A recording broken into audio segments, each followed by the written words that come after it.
You made it to level 2, deeper questions leading to deeper answers. I'm Tomas Garza, and I'm here to help you decide to transform.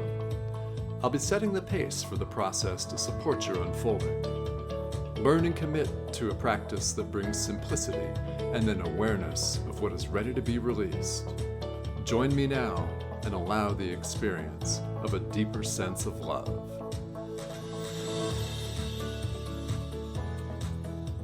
Hello and welcome back to Season 5 of Decide to Transform. I'm your host, Tomas Garza, and this is a very fun episode and might be one that's a real eye-opener for you, and I hope that it's an eye-opener in a good way, because on this show, on this short talk discussion today, we're talking about healing, which I know is something that is of interest to you and everyone that has any interest at all in spirituality. So what is it? What is it, right? Well, there are many apparent forms of healing in the world, aren't there? There is healing the sick. There are doctors, there are naturopaths, there are physicians that enable the physical body to get better, right? There's a physician, there's a patient. So that's one form of healing, and that's commonly what people in the world think of as healing, or self-healing, as in the body healing itself. If you cut your finger, for example, the cut heals in time. You may give it some aid with a Band-Aid and help that along, or you may not, but it heals itself in time. So I want to, being a spiritual teacher, propose a different way of looking at healing. Healing is of the mind. Yes, I just said that. Healing is of the mind. It's not illusory things that need to be healed. Why? Because they're illusory. The body is one of those. Whether you believe this assertion or not makes no difference to me. My job is to sit here and say it. You are not a body. It's not who we are. And deep down, there is a part of all of us that knows this. Now, whether we choose to acknowledge this or not is up to us, isn't it? That's part of the universal curriculum that I've talked about in a recent episode, is the moment-to-moment choice that we all have. And if we choose not to decide, that's still a choice, isn't it? I mean, if we choose to run and hide behind our social media profile or our echo chamber on social media or politics or whatever, it doesn't matter what side of the equation you appear to be on, right? We can choose to run and hide. We can choose to avoid ourselves. We can choose to flee from love and healing if we want to. I can't stop you from that. No one can. It's your choice. Here's what happens when we heal the mind. It's actually simpler than it may appear. We accept healing for ourselves. Just that. We accept it for ourselves. We accept correction for our errors of thinking that we're a separate self-sustaining survival unit competing for supposedly scarce resources with other separate self-sustaining survival units locked in pitched battle, whether we call it commerce or war. any separation at all, right?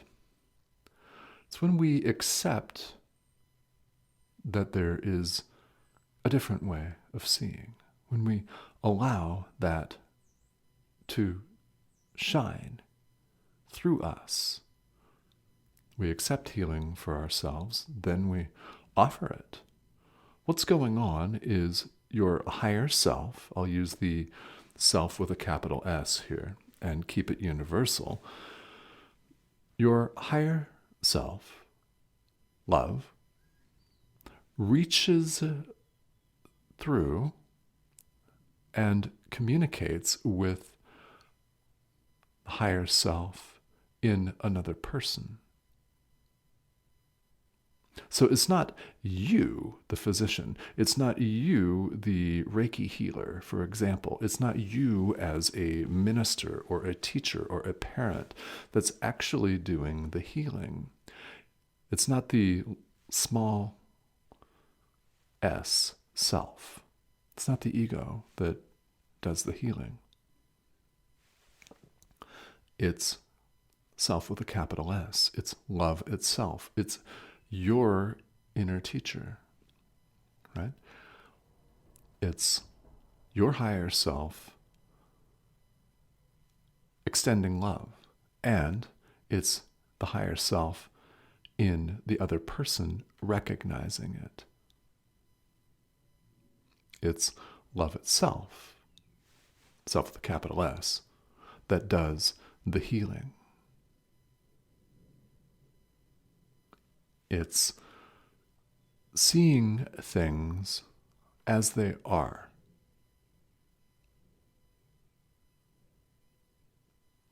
Now, how does one direct this? Well, I invite you to ask your inner teacher, because part of what we discover in spirituality, no matter how you practice or what your spiritual tradition looks like, is that whenever we try to control how this all works, it never works fully, does it? It might work temporarily, but we get in our own way.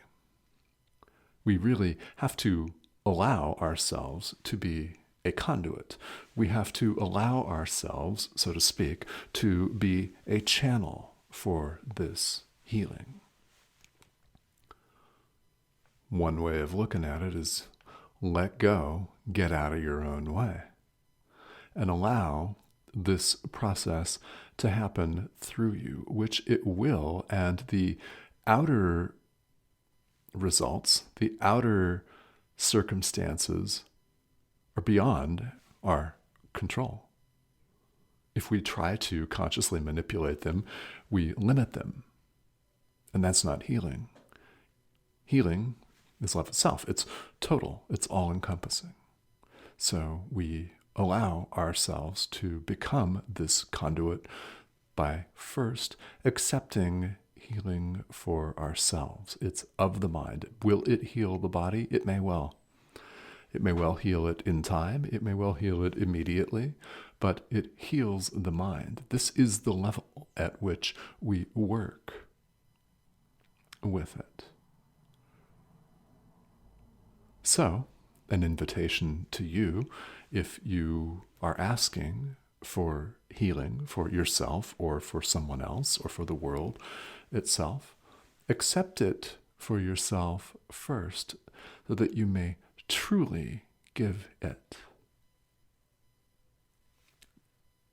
So, I intended this to be a very short discussion, and here we are, less than 10 minutes in, and there's really nothing else to say at this point, except that we'll return to this subject again and again and again, because anytime any podcaster or teacher or spiritual teacher has to say, anytime we say, okay, well, this is it, that's all we've got, as is never everything. We'll say more, but we'll say it in future shows. So I thank you very much for tuning in, and please feel welcome to address any comments or questions via email to me at Tomas, Tomas, at tomasgarza.com. And I thank you, as always, for your subscriptions to Decide to Transform. I thank you for tuning in and for following me on social media, subscribing to my YouTube channel, etc., etc., etc.